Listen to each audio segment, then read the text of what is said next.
또 이 시간 가운데 예배에 집중하여 하나님 앞에 예배할 수 있도록 해달라고, 또 우리의 식어버린 믿음이 다시 또 새로워질 수 있는 힘 허락하여 달라고, 예배를 통하여 회복시켜 달라고 우리 함께 기도하도록 하겠습니다. 하나님 감사합니다. 귀한 날 허락하여 주신 또 주님께나 예배할 수 있는 기쁨과 감동을 허락하여 주신 주님 감사합니다. 우리 식어버린 믿음의 마음들 다시 한번 주님 앞에 세워지는 귀한 역사의 시간이 되어줄 수 있도록 인도하여 주시며, 또 귀한 말씀 가운데 주신 그 말씀의 은혜로 우리가 새해 복 받게 하시고 또 말씀의 은혜 받을 수 있도록 인도하여 주셔서 또 이 시간 주님 찬양하는 귀한 시간입니다. 우리의 마음이 열려지게 하시고 우리의 입술이 열려지게 하시고 우리가 하나님을 기쁘게 찬양할 수 있는 귀한 시간이 되어줄 수 있도록 인도하여 주시옵소서. 사랑의 하나님, 또 귀한 시간 주님 앞에 찬양 드리는 저의 마음을 받아주시고 주님께만 영광 나타낼 수 있도록 인도하여 주시옵소서. 이 시간 가운데 함께 하실 주님을 찬양합니다. 예수님의 이름으로 기도합니다. 아멘. 우리 찬송가 542장입니다.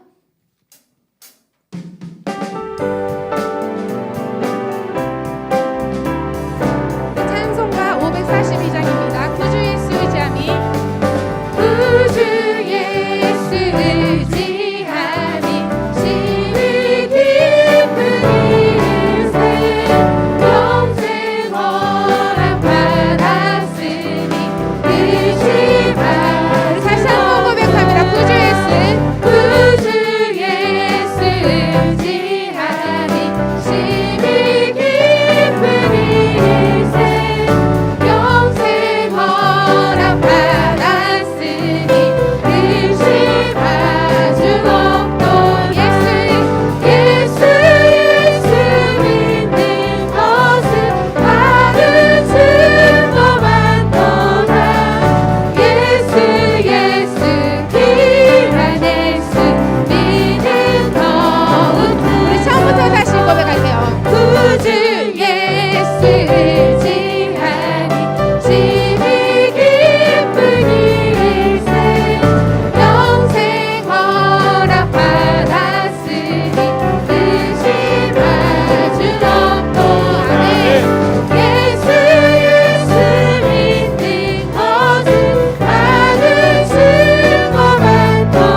시간 우리 다 함께 자리에 일어나서 찬양하라 내 영혼아 고백하며 주님께 예배드리겠습니다.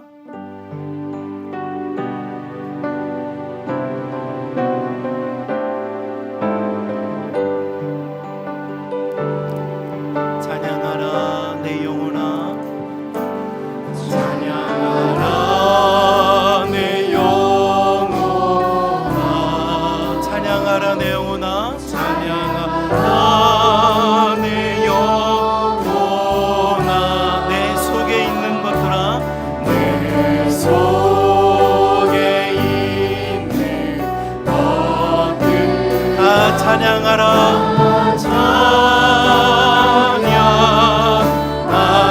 예배하라 내 영혼아 예배하라 내 영혼아 예배하라 내 영혼아 예배하라 내 영혼아 내 속에 있는 것들아 내 속에 있는 것들 다 예배하라 다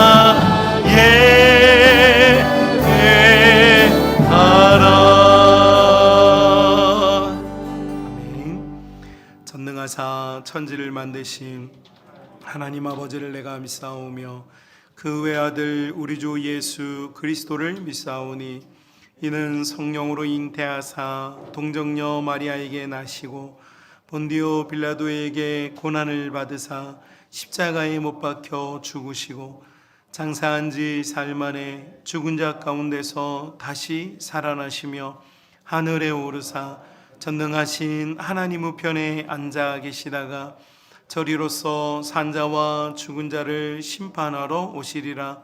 성령을 믿사오며 거룩한 공예와 성도가 서로 교통하는 것과 죄를 사하여 주시는 것과 몸이 다시 사는 것과 영원히 사는 것을 믿사옵나이다. 아멘. 우리 찬송가 35장 우리 함께 찬송하시겠습니다.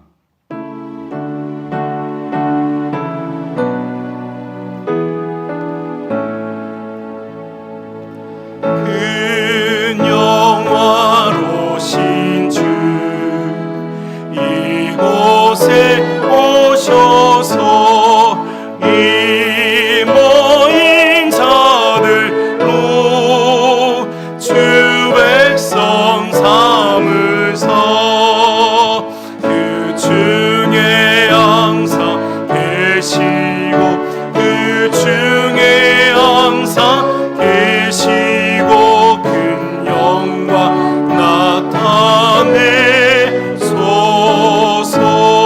나타내소서.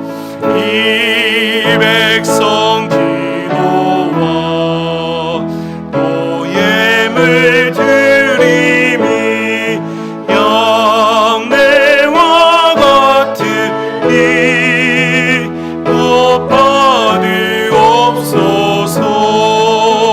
주 예수 크신 복음을 주 예수 크신 복음을 막 백성 듣게 하소서.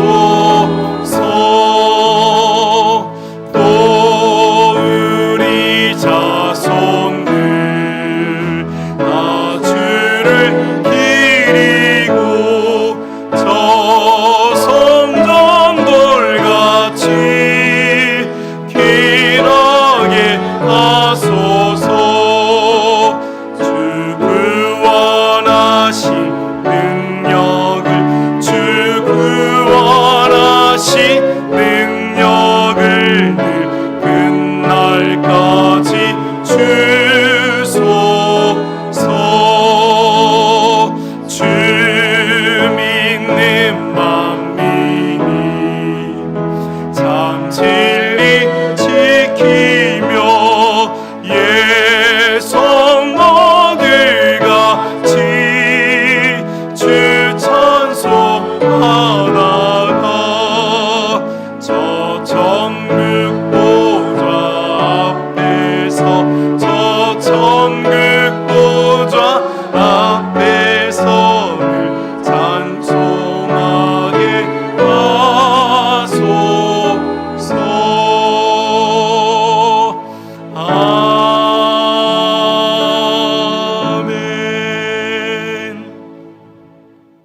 성시교독은 35번입니다. 여러분 가지고 계시는 찬송가 후면에 보면 성시교독 있습니다. 성시교독 35번 시편 84편 말씀을 교독하시겠습니다. 만군의 여호와여, 주의 장막이 어찌 그리 사랑스러운지요.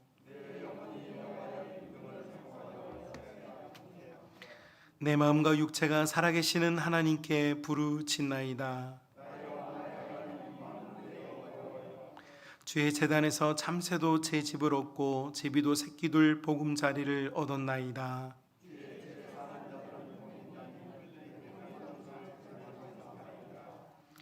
주께 힘을 얻고 그 마음에 시온에 데려가 있는 자는 복이 있나이다.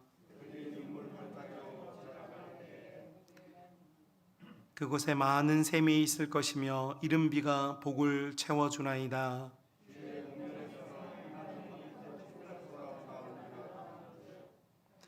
악인의 장막에 사는 것보다 내 하나님의 성전 문지기로 있는 것이 좋사오니.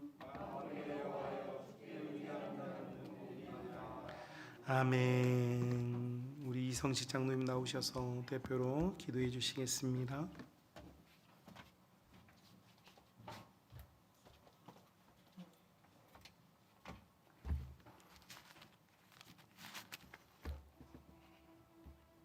영원토록 영광을 받으시기 합당하시며 오늘도 모든 예배의 주인 되시는 우리 하나님 앞에 신령과 진정으로 예배할 수 있도록 역사하여 주시옵소서.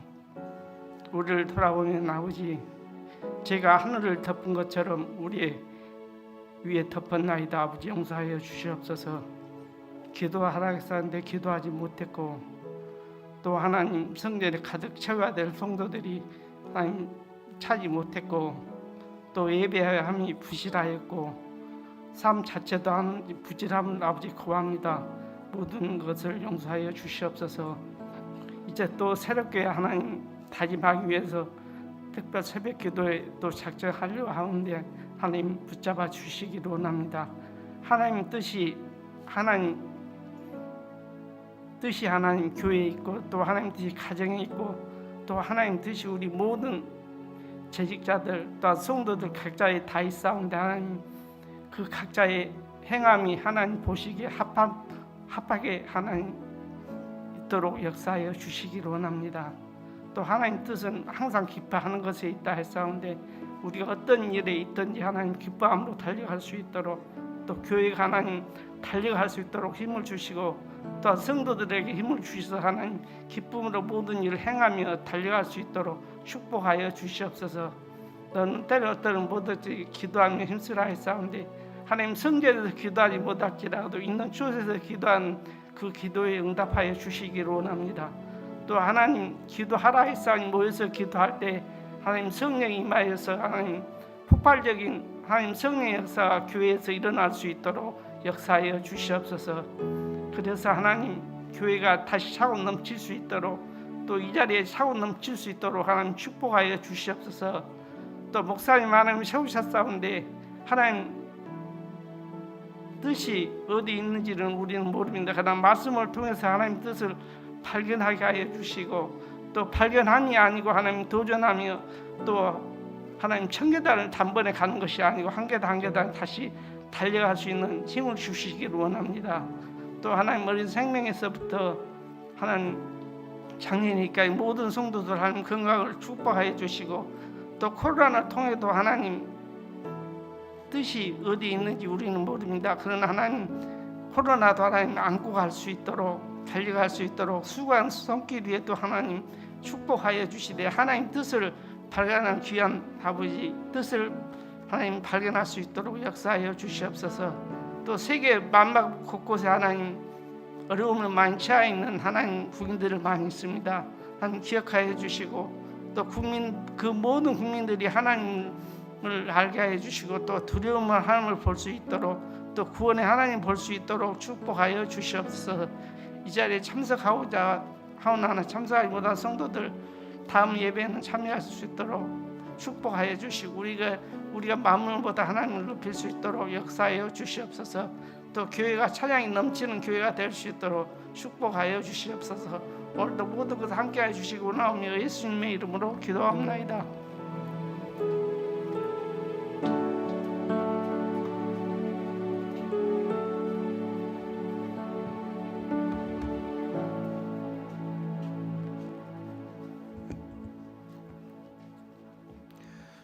하나님의 말씀은 누가복음 18장 1절부터 8절까지 말씀을 함께 보겠습니다. 누가복음 18장 1절부터 8절까지 말씀입니다. 제가 가진 성경은 신약 125쪽에 있습니다.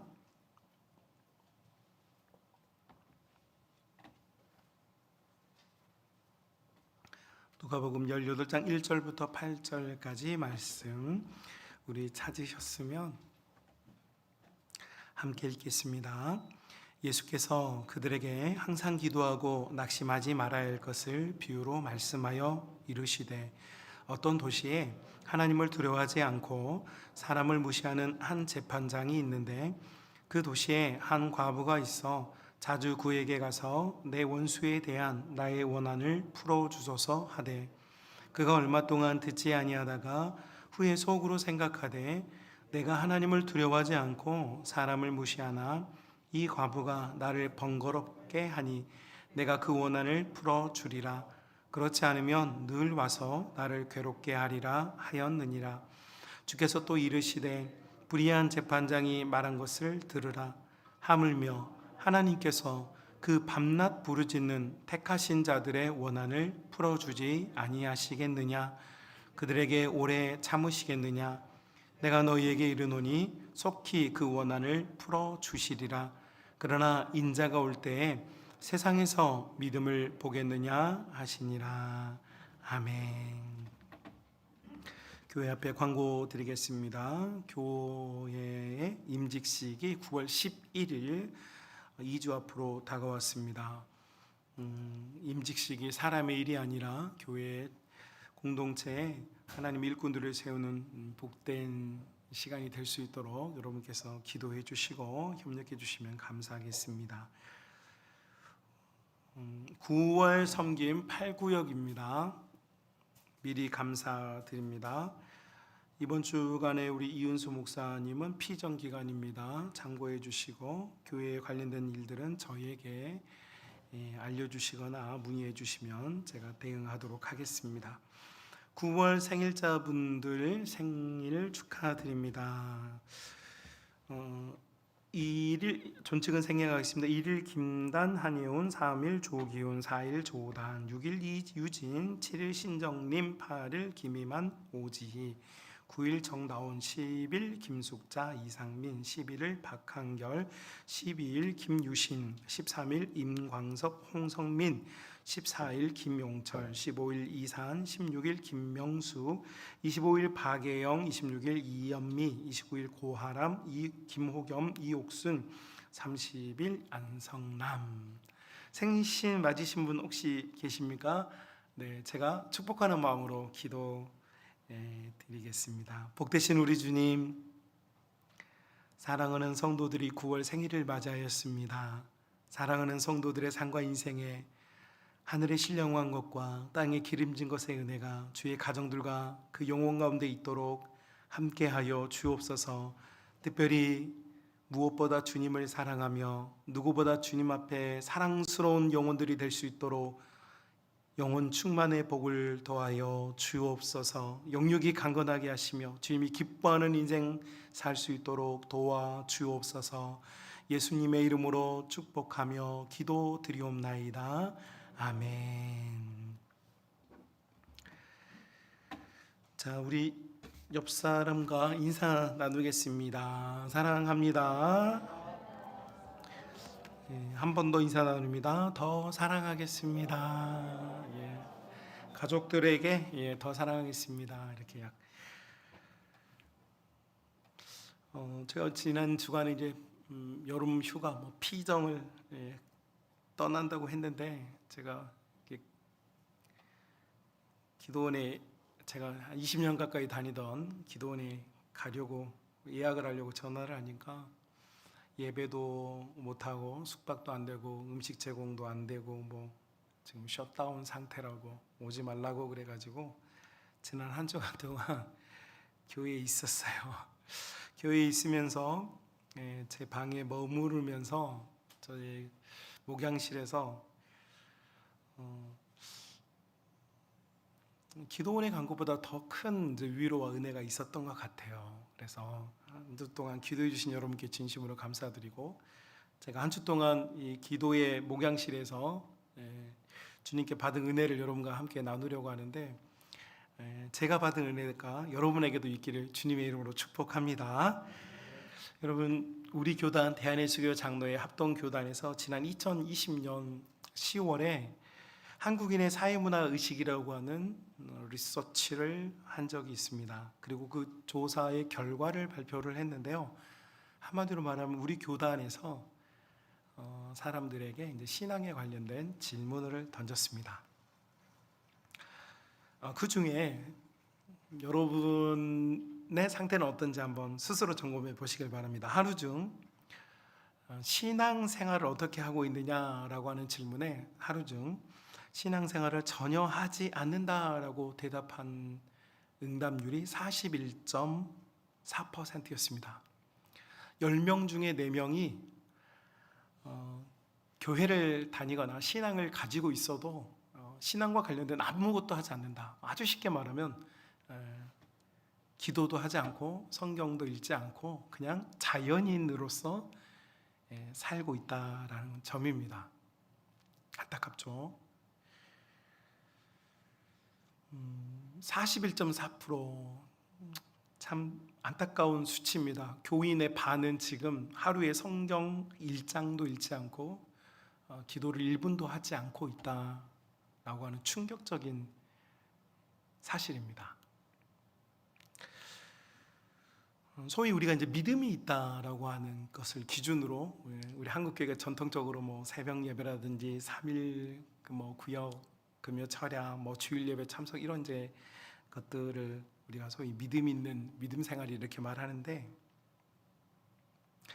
1시간 정도의 이제 뭐 새벽 예배를 드렸다든지 큐티를 한다든지 성경을 뭐 몇 장이라도 읽었다든지 이렇게 이제 하는 신앙 생활을 하고 있는 이 비율이 현재 3.9%, 100명 중에 4명 많이 지금 소위 우리가 알고 있는 상식적인 신앙생활을 하고 있는 것 같아요. 아니, 같아요가 아니라 사람들이 그렇게 양심껏 그렇게 고백을 했어요. 100명 중에 4명, 1000명 중에 40명만이 지금 우리가 알고 있는 소위 믿음 생활을, 온전한 믿음 생활을 하고 있고, 많은 사람들이 신앙의 성적표를, 여러분 어떠세요? 여러분, 오늘 우리가 함께 읽은 이 본문은 여러분에게 익숙하거나 혹은 여러분이 여러 목회자들에게 설교를 들었던 본문일 것입니다. 8절 하반절에 보면 이렇게 예수님께서 말씀하시죠. 인자가 올 때 세상에서 믿음을 보겠느냐. 소위 말해서 우리가 종말의 시대에 믿는 사람이 있을까, 믿는 사람이 있을 수 있을까라고 하는 예수님의 묵직하지만 강력한 한마디시죠. 믿음을 볼 수 있을까? 여러분, 이런 예수님의 이 묵직한 탄식 앞에서 제가 보니까 제가 이렇게 교육자 생활만 26년 했거든요. 교육자 생활만, 이렇게 모태신앙인데 여러분 이제 교육자 생활만 26년 했는데, 대다수의 성도들이 이렇게 생각하고 있는 것 같아요. 설마 나는 아니야. 나는 아니야. 뭐 이 정도면 난 중직자 직분자인데, 나는 뭐 직책이 뭐 장로고 권사인데, 나 모태신앙이야. 우리 가족은 3대째 예수 믿고 있어. 어떤 분들은요, 나는 교회를 오래 다녔어. 심지어 나는 예전에 여기 성령 체험 경험도 있어. 예. 나는 옛날에 산기도 다니던 사람이야. 이렇게 자기 위안을 한단 말이죠. 예수님은 과거의 경력에 대해서 묻지 않으세요. 예수님은 항상 너 옛날에 어땠어? 라고 묻지 않으세요. 예수님은 항상 네가 지금 어디 있느냐? 라고 물으시죠. 아담이가 죄를 짓고 하나님이 두려워 숨었어요. 하나님께서 아담에게 야, 옛날에 너랑 나랑 좋았잖아. 너 나 뜨겁게 사랑했잖아. 너 내 말에 순종해서 동물들에게 이름도 지어주고 이 에덴을 잘 가꾸었잖아. 이런 말씀 안 하세요. 하나님의 한마디, 네가 지금 어디 있느냐? 네가 어디 있느냐? 너의 신앙이 지금 어느 정도이냐? 너 지금 기도하고 있느냐? 너 온전한 예배를 드리고 있느냐? 우리 하나님은요, 과거에 대해서 묻지 않아요. 여러분, 과거에 대해서 물으면 우리는 죄가 너무 많아서 사실 더 부끄러워요. 내가 은혜 있는 삶, 실력 있는 삶을 살았던 것보다 우리의 죄는 하늘을 덮을 만큼, 그래서 하나님은 나에게 과거를 잘 묻지 않으세요. 오히려 지금을 물으시죠. 네가 지금 어디 있느냐? 여러분, 그런데 이제 제가 이제 이게 기도 이 목양 골방에서 주님, 믿음을 보겠느냐라고 하시지만 말고, 그러면 우리가 어떻게 해야 됩니까? 예수님의 탄식 말고 어떻게 하면 이 탄식을 비켜나갈 수 있겠습니까? 라고 하는 간절한 매달림이 있었어요. 주님, 우리 교회가, 아니 내 신앙이 이 시대에 있는 이 목회자가 하나님 어떻게 하면 내가 이 믿음을 보겠느냐가 아니라 어떻게 하면 그 음성을 벗어나는 사람이 될 수 있을까? 이런 고민을 하다가 여러분 오늘 본문 말씀에서 엄청난 은혜를 받았어요. 자, 여러분 18장 1절을 보실까요? 이렇게 되어 있죠. 예수님께서 그들에게, 제자들에게 항상 기도하고 낙심하지 말 것에 대한 이야기를 하셨고 비유를 들어주세요. 그러니까 이건 실제하는 사건이 아닙니다. 실제하는 사건이 아니고 기도하고 실망하지 않는 것이라는 말이 뭡니까? 포기하지 않는 거예요. 기도를 하는데 포기하지 않고 기도 생활을 하는 것, 이거 하려면 어떻게 해야 되느냐? 아니, 믿음이 예수님께서 없다고 하는 사람들은 어떤 사람이냐면 기도를 하는데 포기해버린 사람, 기도를 안 하고 포기해버리는 사람은 믿음이 없는 사람이에요. 성경에는 믿음의 여러 종류를 말해요. 그죠? 믿음은 여러 갈래가 있고 여러 종류가 있어요. 그런데 예수님께서 지금 말세에 봐야 하는 믿음, 말세에 견뎌내야 하는 믿음은 뜨겁게 사랑하거나 뜨겁게 봉사하거나 뜨겁게 헌신하는 그런 믿음의 카테고리가 아니라 예수님이 원하는 한 종류가 있는 것 같아요. 말세에 보고 싶어 하는 믿음이 있어요.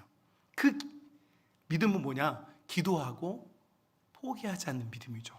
자, 이 기도하고 포기하지 않는 이 믿음을 예수님께서 설명하시면서 재미난 이야기 하나를 해주십니다. 오늘 본문에는 두 사람이 등장하는데 재판관이 등장합니다. 이 사람은 권력과 힘과 능력과 돈을 모두 다 가진 사람입니다. 이에 반해서 다른 한 사람이 등장하는데 이 여성은 아무것도 없어요. 심지어 여러분 본문 3절에서 이 여성이 가지고 있는 정체성이 뭐냐면 참 송구한 표현이지만 과부, 이렇게 홀로 된 여성이다. 우리가 성경 여러 곳에서 홀로 된 여성이 아무것도 가지지 못했다는 사실에 대해서 우리는 잘 알고 있어요. 당시 사회적인 지위라든지 권능이라든지 그 사회에서 살아남기 위한 여러 가지의 조건이 사회 보장이 아무것도 안 되는 상태가 바로 홀로 된 여성들이었죠. 자, 그러니까 예수님은 극단적인 두 사람을 보여줘요. 한 사람은 모든 걸 다 가진 사람, 한 사람은 아무것도 가지지 못한 사람. 자, 그런데 이 두 사람이 이제 투쟁을 합니다. 이 두 사람이 싸워요. 어떤 싸움을 하느냐? 이 모든 걸 다 가진 사람은 거절합니다. 이 사람은 너무 이기적인 사람이어가지고 일단은 너무 이기적이어서 하나님도 없어요. 사람도 없어요. 안중이 없어요. 나는 오직 나만 행복하면 돼요. 나만 즐거우면 되고 나만 기쁘면 되고 그래서 모든 중심이 자기 자신이요. 완전 이기주의자. 이에 반해서 이 여성은 아무것도 가진 게 없는데 유일하게 하나를 가졌어요. 그것이 무엇이냐? 오늘 본문 5절에 보면 뭐라고 나오냐면 이 여성은 매일 찾아오는 포기하지 않는 집중력을 가졌어요. 자, 여러분, 이 극단적인 두 사람을 통하여서 예수님께서 우리에게 보여주세요. 금이나 은이나 돈이나 명예나 건강을 다 가진 사람과 아무것도 가지지 못했지만 한 가지, 포기하지 않는 집중력을 가진 사람, 이 두 사람이 투쟁을 합니다. 이 두 사람이 투쟁을 하는데 결국 누가 이깁니까? 누가 이기는 것 같습니까? 5절에 보니까 아무것도 없는, 포기하지 않는 여성이 이깁니다. 여러분, 끝까지 포기하지 않는 사람이 승리자가 되는 것입니다. 여러분, 힘을 가진 사람이 아닙니다. 권능을 가진 사람이 아닙니다. 돈을 가진 사람이 이기는 것이 아닙니다. 포기하지 않는 사람이 이기는 것입니다. 여러분, 믿음으로 기도했다면, 믿음으로 구하고 있다면 포기하지 마시기 바랍니다. 여러분, 진정한 믿음은 포기하지 않는 것에 있습니다. 그런데 사람들이 점점 더 포기가 빨라지고 있다는 거예요.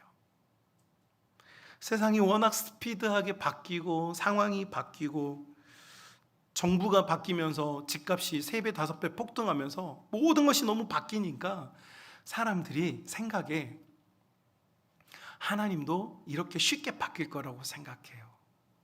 하나님도 쉽게 나의 삶을 바꿀 거라고 생각해요. 여러분, 이것은 잘못된 생각입니다. 우리 하나님께서는요, 하나님의 길을 가고 계십니다. 하나님께서 승리의 길, 믿음의 길, 구원의 길을 우리에게 열어주셨고, 우리는 순전하고 진실하게 주님께서 열어주신 이 길을 반듯하게 걸어가는 것, 이것이 진정한 믿음이라는 사실을 여러분 꼭 붙잡을 수 있기를 주님의 이름으로 축복합니다. 여러분, 내가 원하는 대로 하나님 바뀌는 게 아닙니다. 하나님께서 원하시는 대로 내가 바뀌는 것이, 이것이 믿음입니다. 기도라고 하는 것은 내가 하나님을 설득하는 것이 아닙니다. 하나님께서 나를 설득하시도록 내가 시간을 드리는 것이고 그분 앞에 내가 복종하는 것이 여러분 기도입니다. 놀랍게도 나는 멸치 한 마리를 원하지만 하나님께서는 거대한 보험거래를 준비해 놓으셨습니다. 여러분, 우리의 인생에 우리는 작은 것을 구하려고 하지만 우리 하나님께서는 우리가 구할 수조차 없는 위대한 일들을 준비해 놓고 계신 줄로 믿습니다. 여러분, 한번 잘 생각해 보십시오. BC 586년에 예루살렘 성문이 불타고 바벨론이라는 제국에 의하여서 나라가 망했습니다. 이때 1차로 이 성문이 불탔을 때 끌려갔던 사람 중에 이 예루살렘에서 바벨론까지 약 1200km 정도 되는데, 이때 끌려갔던 사람 중에 다니엘이라고 하는 사람이 있었습니다. 나라가 망했습니다. 귀족이었고 사랑받았던 다니엘, 앞날이 창창했던 다니엘의 미래가 끝나버렸어요. 여러분, 이 바벨론의 포로로 끌려가면서 무슨 생각을 하겠습니까? 여러분이랑 무슨 생각을 하겠어요? 우리는 지금 무슨 생각을 하고 있습니까? 코로나라고 하는 점령군에 의해서 우리가 지금까지 읽어왔던 모든 신앙의 생태계가 파괴되었습니다. 교회 예배당의 문이 불타버렸어요. 여러분, 주일 성수라고 하는, 어쩌면 우리가 아주 진실하게 지켜보려고 했던 우리 모든 신앙의 여건들이 다 불탔습니다. 공격당해서 다 잃어버렸어요. 우리는 포로로 끌려가는 것처럼 정부가 제하는 방역수칙을 지킨다는 비명 아래, 여러분, 우리는 지금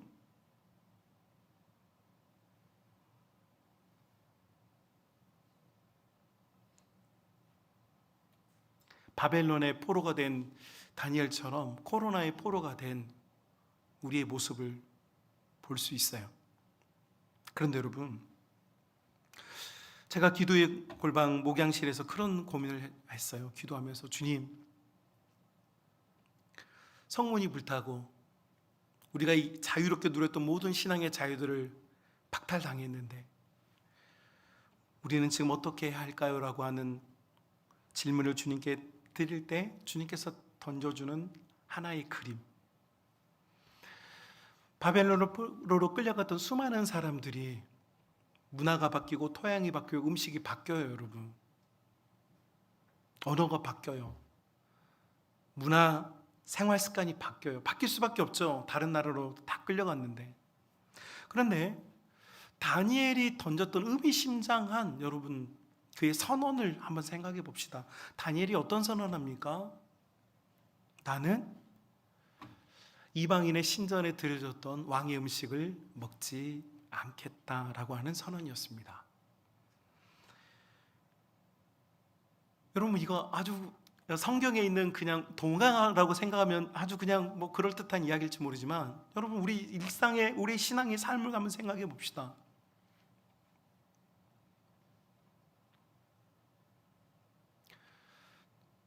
세상이 지금 제공하고 있는 수많은 정보들과 수많은 어떤 정신들, 생각들, 여러분, 우리는 이 바벨론이 예루살렘을 집어삼킨 것처럼 코로나가 교회를 집어삼킨 이 시대에 우리는 세상의 풍물과 뉴스들과 이야기들에 완전히 흠뻑 취해서 가리지 않고 다 먹고 있어요. 그 정보들이 진실이건 진실이 아니건 사실이건 사실이 아니건 우리는 엄청나게 지금 빨아들이면서 수용하고 있죠. 그러나 다니엘은 세상이 주는 수많은 정보와 그 사실들을 먹지 않고 오히려 나는 이제 더 본질적인 하나님의 말씀만을 먹겠다, 하나님이 주시는 메시지만을 나의 음식으로 삼겠다라고 하는 결단을 선언하는 모습을 볼 수 있습니다. 여러분, 지금 제가 여러분과 함께 말씀을 나누고 설교하는 게 여러분에게 더 파급력이 있습니까? 아니면 여러분 빰빠밤 빠바바밤 하면서 9시 되면 나오는 KBS 뉴스나 MBC 뉴스가 여러분에게 더 파급력이 있습니까? 누구를 더 신뢰하십니까? 여러분이 지금 누구에게 더 집중하고 있습니까? 누구의 말이 여러분의 삶을 지금 이끌어가고 있습니까?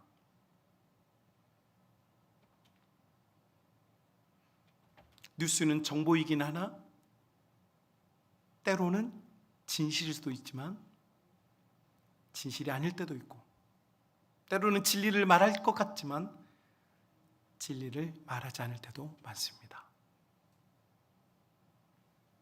그럼에도 불구하고 우리는 지금 세상에서 쏟아나오는 수많은 정보를 먹고 마심으로 우리가 정말로 취사 선택해서 선택해야 될 하나님의 말씀은 그 영향력과 가치를 상실하고 있지는 않습니까? 여러분, 그런데 다니엘은 선언했어요. 다른 선언은 아닙니다. 나는 음식을 골라 먹겠다. 이게 선언이에요, 여러분. 믿으며 별다른 거 아닙니다. 나는 내가 이 세상을 살면서 내가 정말로 먹어야 할 음식을 하나님의 음식으로 내가 정해놓고 먹겠다. 나는 하나님의 말씀을 내 영혼과 내 삶과 우리 가정과 우리의 자녀들과 우리 가문의 가장 가치 있는 존재로 여기겠다. 여러분, 이 선언을 할 때 하나님께서 그를 집중하는 거죠. 수많은 포로들이 있었고 수많은 사람들이 있지만 하나님께서 집중하는 사람은요, 나는 하나님만 먹겠다라고 선언하는 사람이었어요. 그리고 무슨 일을 합니까? 여러분, 다니엘서의 전반적인 이야기를 여러분 음식을 먹고 안 먹고가 중요한 게 아니라 하나님께서 다니엘을 어떻게 쓰는지가 중요해요. 여러분, 어떻게 씁니까? 1차 포로 때 잡혀갔던 다니엘이 이렇게 음식을 가리겠다라고 하는 선언을 통하여서 나는 음식을 아무거나 먹지 않겠다, 나는 하나님의 말씀이 담긴 음식을 먹겠다라고 하는 선택을 할 때 하나님께서 그를 집중해요. 그를 보아요. 그런 교회를 보아요. 그런 목회자를 보고 그런 성도를 보아요. 그런 성도에게 하나님께서 어떻게 하십니까? 여러분, 예루살렘이 한 번에 망한 것이 아니라 2차, 3차에 걸쳐서 최종적으로 예루살렘이 망하는데 2차, 3차 때 나라가 완전히 없어져요. 그리고 완전히 없어졌을 때 무슨 일이 일어났냐면 이스라엘에는 정말로 배우지 못한 분들과 정말로 가진 것이 없는, 참 죄송한 표현입니다만 그지들만 남았어요. 그리고 여러분 같은 평범한 시민들은 다 포로로 끌려갔습니다. 자, 여러분, 적국에서 끌려온 포로를 어떻게 대우하면 좋겠습니까? 평안하고 안락하게 행복하게 살게 해주겠습니까? 그렇지 않겠죠.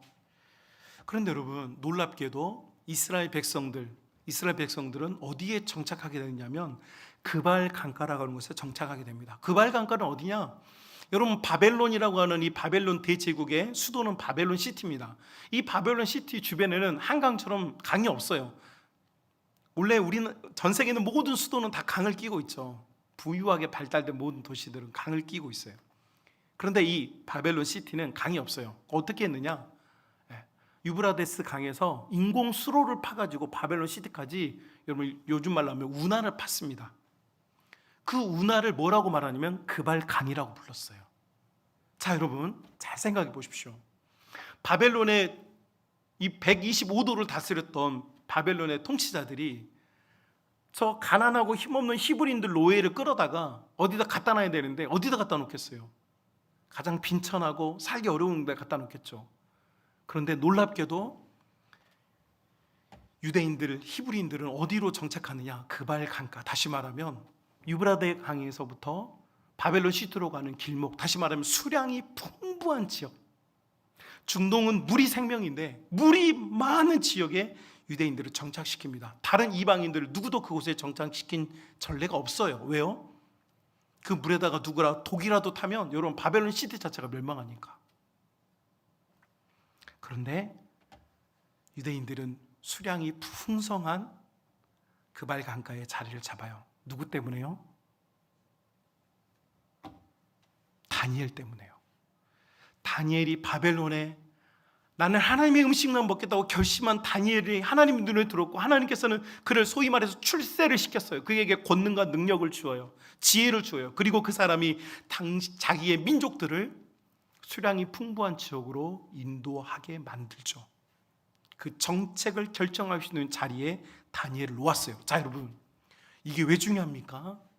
여러분, 하나님께서는요 지금도 누군가를 통해서 우리 가정을 구원하고 싶어요. 우리 가정에 막혀있는 이 사방 우겨 싸움 당하고 있는 이 상황에서요, 하나님은 분명히 우리 가족 구성원 중에 누군가를 통해서 지금 이 모든 어려움을 물리쳐내기를 원하세요.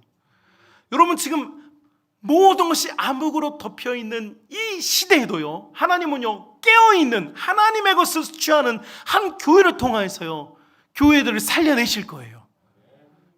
누구를 통해서입니까? 누가 되어야 되겠습니까? 사랑하는 우리 믿음의 가족 여러분, 지금도 하나님께서는 온 땅을 두루 살피사 전심으로 하나님을 향하는 사람을 찾고 계십니다. 그리고 기도하되 포기하지 않는 사람을 찾고 계십니다. 여러분, 오늘날 코로나를 통해서 많은 목회자들이, 여러분 뭐 우리 교회도 강대상에만 올라오면 대표 기도하면 다 코로나 얘기합니다. 여러분, 코로나가 우리 지금 모든 상황에 가장 큰 화두가 된 것은 사실입니다. 그러나 여러분, 코로나보다 크신 우리 주님을 바라봅시다. 우리는요 백신이 어쩌고 코로나가 어쩌고라고 하는 이야기보다 우리 주님에 대한 이야기를 더 많이 해야 합니다. 우리 주님께 더 집중해야 합니다. 기도를 더 확보하고 우리 주님을 더 찾는 성도들과 더 찾는 교회가 되어야 할 줄로 믿습니다. 주님은 교회들과 우리들에게 분명하고 뚜렷한 음성으로 지금 말씀하고 계십니다. 포기하지는 않는 믿음의 기도를 우리 주님이 지금 찾고 계십니다. 우리 교회가, 내가 그 사람이 될 수 있기를 주님의 이름으로 축복합니다. 여러분, 온라인 예배를 지금 드리고 있는데요, 온라인 예배를 드리면서 모든 게 다 가능합니다. 지금 여러분 설교도 온라인 예배 드리는 우리 성도님들 설교 잘 들리시죠? 화면에 제가 자꾸 까맣다는 거 나온다고 그러는데 제가 까맣습니다. 자, 설교도 잘 들을 수 있어요. 찬양팀이 찬양하면요, 찬양도 사실 마음만 있으면 따라 부를 수 있습니다. 그런데 온라인 예배 드리면서 잘 되지 않는 한 가지가 있습니다. 그게 무엇입니까? 바로 기도입니다. 설교도 들을 수도 있고 찬양도 따라 부를 수 있지만 놀랍게도 온라인 예배 통화에서 진짜 안 되는 게 뭐냐? 기도입니다. 저도 금요일 우리 기도에 지금 브레이크 되면서 다른 소위 메이저 교회들, 유명한 교회들 금요일 날 밤에 제가 온라인 그 기도에 이렇게 들어가서 봅니다. 워낙 대형 교회들이고 장비가 좋으니까 정말 이렇게 방송국처럼 잘해가지고 기도를 합니다. 그리고 목회자분들이 자, 우리 이걸 위해서 기도합시다고 기도합니다. 그리고 강대상 혼자 막 기도하고 있어요. 그런데 저도 동참하는 마음으로 기도해 보려고 부단히 노력을 하는데 솔직히 말해서 잘 안 됩니다. 여러분, TV 이렇게 모니터 놓고 여기 앞에서 지금 막 기도하자고 그러니까 나도 눈을 감고 기도하려고 하는데 잘 안 돼요.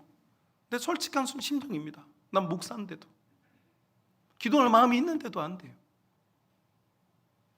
여러분, 지금 코로나 시대에 가장 무서운 일은요, 교회의 기도를 죽이는 것입니다. 여러분, 일본 제국주의 시대에 1910년 한일합방되고 우리나라가 일정 치하에 있을 때 여러분, 한국 교회는 강했습니다. 한국 교회가 얼마나 강했냐면 일본 놈들이 지지고 볶고, 죄송합니다, 일본 놈들이 하면 안 되는데 방송 중이라, 이 제국주의자들이 교회를 괴롭혔습니다. 여러분, 1919년에 우리가 독립선언문을 낭독을 했는데 33명 중에 33명의 민족 대표자 중에 22명이 기독교인이었습니다. 그러니까 일본 이 제국자들 눈에 교회는 뭐냐? 눈에 가시예요. 어떻게 하면 저거 부셔버릴까? 어떻게 하면 저것들을 짓밟을까? 어떻게 하면 저걸 없앨까? 그래서 핍박도 해보고 고문도 해보고 별짓을 다 했는데 교회는 더 강해져요. 짓밟아도 일어나요. 하다못해 이제는 막 새벽에 나와서 막 기도를 하네. 저것들이 하지 말라면 더 하고 꼴보기 싫어 죽겠는데 교회들이 아무리 짓밟혀도 자꾸 일어나요. 그래서 일본 제국자애들이 고민을 했어요. 연구를 했어요. 이 한국에 지금 이 조선 이 남아있는 얘들이 자꾸 독립운동 일으키고 다시 살겠다고 저렇게 하는데 그 중심에 교회가 있어요. 그러면 이 교회를 어떻게 부서뜨릴 것이냐? 근데 밟아도 안 돼, 깨트려도 안 돼, 짓밟아도 안 돼, 무시해도 안 돼, 고문해도 안 돼, 안 돼요, 안 돼. 그래서 이 사람들이 연구한 결론이 있어요. 뭔지 아십니까? 니네 하고 싶은 거 다 해라. 주일 예배도 드리고 오후 예배도 드리고 새벽 예배도 드리고 삼일밤도 드리고 구역 예배도 모이고 금요일차례 나오고 니네 하고 싶은 거 다 해라. 다 해. 다 하는데 한 가지만 더 해라. 그게 무엇입니까? 바로 동방요배라고 하는 것입니다. 니네 다 해. 근데 거기다 한 가지만 더 해. 동방요배. 일본의 왕을 천왕이라고 자기네들끼리 불러요. 어이없는, 지금도 우리도 그렇게 부르면 안 됩니다. 무슨 천왕이 뭡니까? 뭐 하늘의 아들이어가지고 살아있는 신으로 여기고 그 살아있는 신에게 동쪽을 향해서 절을 해라. 이게 동방요배였습니다. 한마디로 말하면 일본 제국주의자들이 한 교회를 깨뜨리기 위해서 개발한 게 뭐냐? 바로 우상을 숭배하게 하는 것이었습니다. 그런데 처음에는 목회자들이 다 반대했어요. 이거는 명백한 우상 숭배다. 말도 안 된다. 그런데 여러분, 목회자들의 자녀들 산에다 갖다 가두고 부인들을 산속에 묶어놔 버리고 기도에 갔다 오는데 납치해가지고 가둬놓고 막 이렇게 하면서 온갖 핍박을 하니까 결국은 여러분 꼭 이 날을 기억하십시오. 1938년 9월 9일 교회가 굴복하고 맙니다. 대한예수교 장로회 우리 교단이 동방요배는 우상숭배가 아니므로 교회와 교회인들은 동방요배에 참석하라고 하는 결정을 내리게 됩니다. 여러분, 다 하라고 했어요. 기도도 하고 말씀도 듣고 좋은 일도 하고 전도도 하고 사랑도 나누고 다 해라. 그런데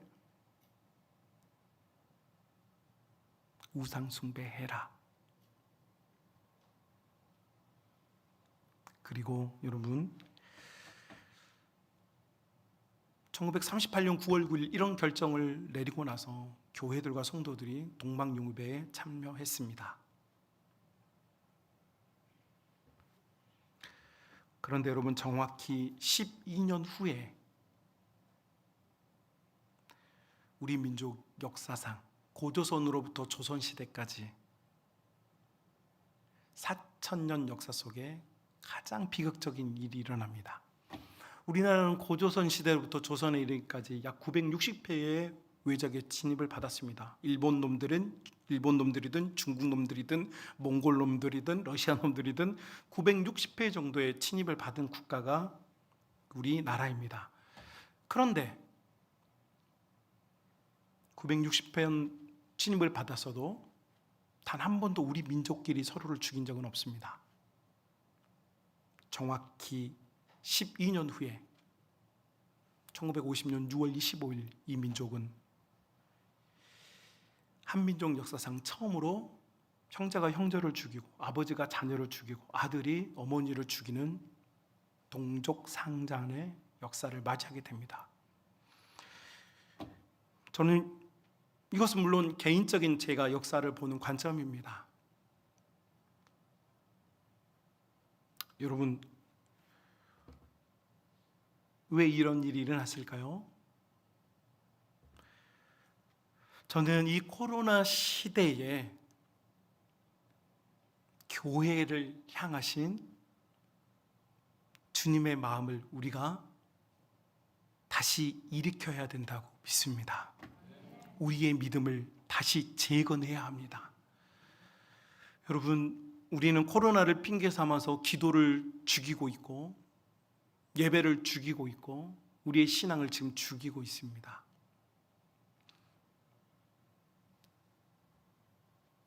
우리의 기도와 우리의 믿음을 재건해야 합니다.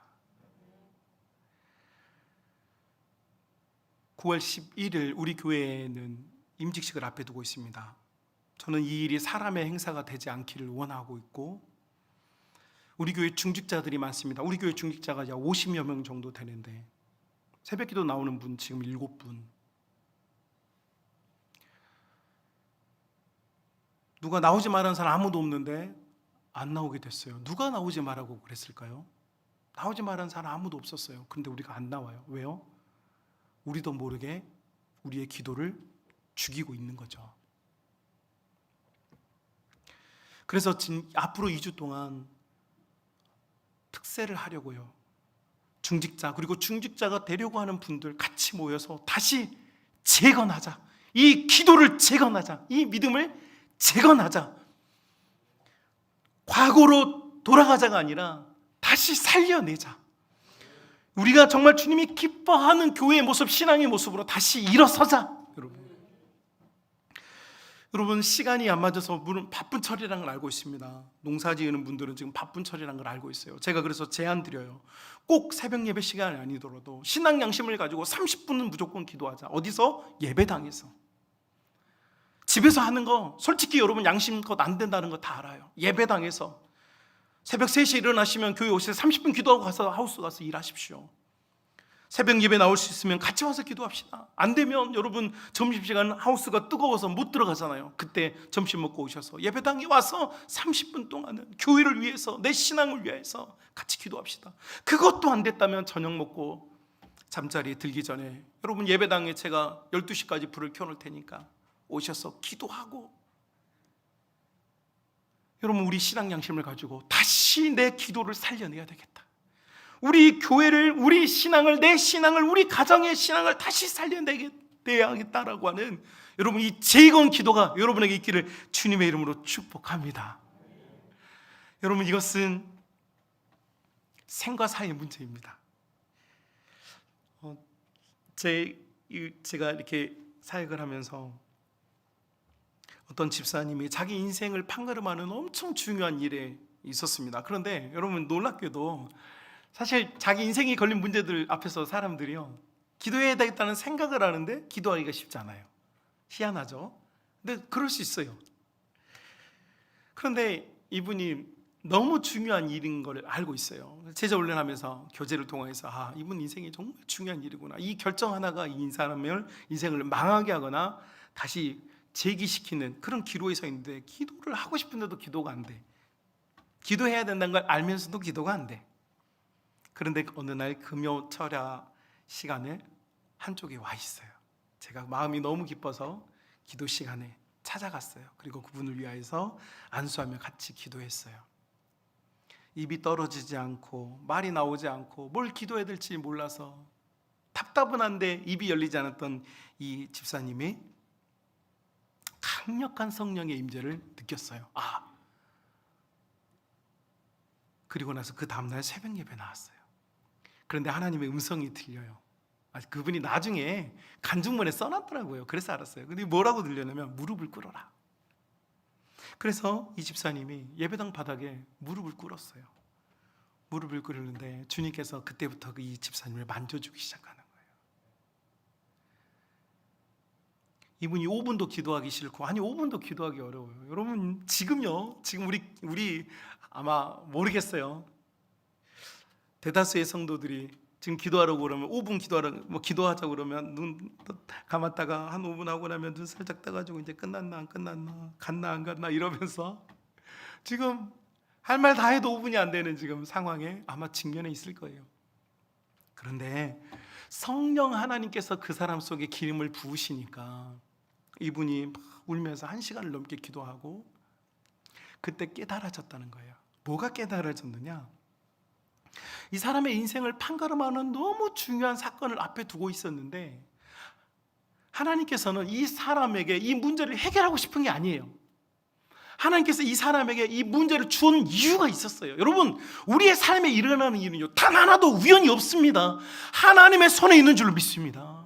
하나님이 무슨 말씀을 해주시냐면, 이 집사님에게 사랑하는 나의 아들아, 나는 너를 믿음의 사람, 기도의 사람으로 만들고 싶어서 너희 앞에 문제를 놨다. 너는 이 문제를 놓고 씨름하고 기도하고 내 앞에서 울었어야 했다. 그러면 너는 살았을 텐데 그 문제를 피하고 싶고, 여러분 우리가 다 그래요. 문제를 피하고 싶어요. 자꾸 회피하고 싶어요. 왜요? 그동안은 마음이 편안하거든요. 그래서 결국 영적으로도 회피하다 보니 여러분 여기까지 온 거예요. 그때 집사님이 깨닫고, 주님, 제가 주님 앞에 다시 섭니다. 고백할 때 하나님께서 그 영혼을 만져주시고 그 삶을 만져주시고 그 삶의 역사를 일으켜주신 줄로 믿습니다. 그걸 다 간증을 해서 저한테 함께 공유했어요. 여러분, 지금도요, 우리 하나님은요, 믿음 있는 자와 믿음으로 강구하는 자, 기도를 포기하지 않는 자들 속에서 일하고 계십니다. 역사하고 계십니다. 여러분, 우리가 잃어버리던 그 믿음을 다시 일으켜야 합니다. 여러분, 우리 속에 있던 기도의 능력을 다시 살려내야 합니다. 여러분, 우리가 멈춰버렸던 우리의 삶에 있었던 하나님의 그 풍성한 은혜를 다시 누려야 합니다. 우리 성만 가정 여러분, 중직자, 그리고 중직자가 되려고 하는 자, 뿐만 아니라 새 능력, 새 은혜, 새 힘 공급받고 내가 다시 시작해야겠다 결단하신 분들은요, 내일 새벽에 만납시다. 새벽에 못 만나더라도 여러분 신앙 양심을 가지고요, 하루에 30분은 예배당에 와서 여러분의 형편과 사정과 기도하십시다. 그러면서요, 다시 한번 주님, 내 영혼의 리바이벌, 내 삶의 리바이벌 부흥이여 다시 오라. 내 심령과 영혼의, 내 삶의, 우리 가정에 주의 은혜가 다시 임재하여 달라고 여러분 구하고 자꾸 두드려서 응답받는 믿음의 교회, 믿음의 성도, 믿음의 가정이 될 수 있기를 주님의 이름으로 축복합니다. 우리 같이 주님께 2, 3분 동안 같이 기도드렸으면 좋겠습니다.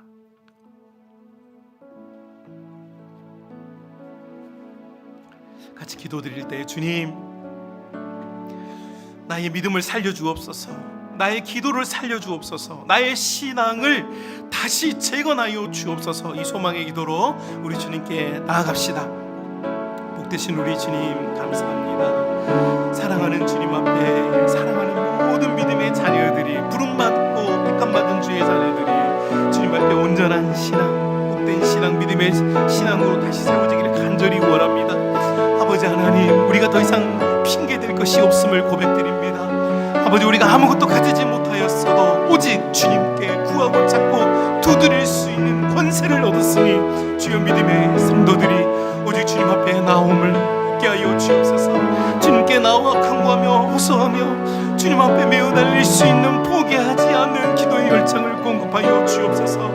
아버지 하나님, 우리 앞에 산적해 있는 수많은 문제들과 어려움들과 우리의 장래들을 주의 손에 맡기길 수 있도록 인도하여 주옵소서. 흘러가 버리는 하루가 아니라 살아내는 하루가 되게 하시고, 아버지 사라지는 하루가 아니라 믿음으로 살 수 있는 하루가 될 수 있도록 은혜를 베풀어 주옵시며, 아버지 하나님, 믿음의 사람들을 믿음으로 세워주셔서 온전하고 진실하게 주님 바라볼 수 있는 강력하고 굳센 믿음의 군사들이 다 될 수 있도록 우리 아버지께서 함께하여 주옵소서. 아버지 하나님, 복된 교회에게 은혜를 주셨사오니 아버지 하나님, 우리 교회가 이 시대에 하나님의 눈에 드는 교회가 되게 하시고, 다니엘과 같이 우리가 듣는 것을 선택하며 먹는 것을 선택하며 아버지 하나님이 기뻐하는 것을 위하여서 일어서며 분연하게 주님을 위하여 나아갈 수 있는 복된 성도들과 가정들이 될 수 있도록 인도하여 주옵시며, 우리 모든 믿음의 가문들이 주님을 기쁘게 하기 위하여 열심히 달리며 뛸 수 있는 귀한 은혜가 있도록 아버지께서 함께하여 주옵소서. 아버지 하나님, 내일부터 이 주간 우리 모든 성도들이 다시 새 은혜를, 다시 새 믿음을, 다시 새 능력을 무장하게 하여 아버지 모이기를 간절히 원합니다. 아버지 하나님, 애타는 심령을 주시고 자각할 수 있는 심령을 주시고 변화된 심령을 주시고 깨닫는 심령을 주시고, 아버지 하나님, 함몰되는 믿음이 아니라 뒤로 물러나 침륜에 빠지지 아니하고 오직 믿음의 주여 온전케 하시는 우리 주 예수 그리스도를 바라보며 분연하게 일어설 수 있는 믿음의 성도들이 다 될 수 있도록 역사하여 주옵소서. 아버지 하나님, 우리 믿음의 어머니들이 어린아이들을 등에 업고 새벽 비명에 주님을 찾아와 울었던 것처럼 아버지 하나님, 우리의 믿음의 가정들이 이제 다시 한번 주님 앞에 나올 수 있도록 은혜를 베풀어 주옵시며, 아버지, 우리의 건강을 핑계 삼지 아니하고 우리의 상황을 핑계 삼지 아니하고 우리의 모든 것을 핑계 삼지 아니하고 오직 우리의 신앙 양심과 믿음을 주께 맡기고 주님 앞에 나올 수 있는 진정한 성도, 진정한 믿음, 진정한 용사들이 될 수 있도록 우리 하나님 함께하여 주시옵소서. 아버지 하나님, 우리의 마음들이 뜨겁게 변화되게 하시고 주님을 향하여 온전하게 세움을 받고 아버지 칭찬받는 주님의 믿음의 자녀들이 다 될 수 있도록 우리 주님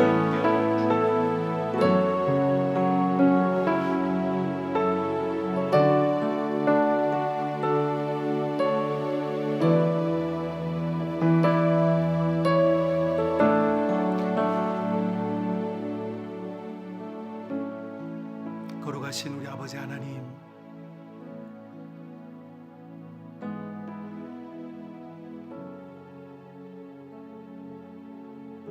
우리가 하나님을 기만하고 하나님을 속이고 하나님 앞에서 거짓 신앙생활하면서 우리가 십자가를 부끄럽게 만드는 교회, 그런 성도가 되어가고 있지 않는지 주여 엄중하게 말씀하여 주시니 우리가 듣고 깨달아 회개하여 참 믿음과 참 성도의 길로 다시 설 수 있도록 역사하여 주옵시며, 아버지 하나님, 우리가 다시 우리의 믿음을 재건할 수 있는 복된 교회, 복된 성도들이 다 될 수 있도록 역사하여 주옵소서. 주여, 2주 동안 진행되는 특세 가운데 함께하여 주시고, 아버지 하나님, 기도하여 응답받는 시간 되게 하시고, 기도하여 치유되는 시간 되게 하시고, 기도하여 길이 열리는 시간 되게 하시고, 기도하여 용기를 얻는 시간 될 수 있도록 함께하여 주옵소서. 이제는 우리 구주 예수 그리스도의 은혜와 아버지 하나님의 무한하신 사랑하심과 성령님의 역사교통 충만하신 주님의 은혜가 복되고 귀한 모든 믿음의 사람들 머리 위에 이제로부터 영원토록 함께 있을지어다. 아멘.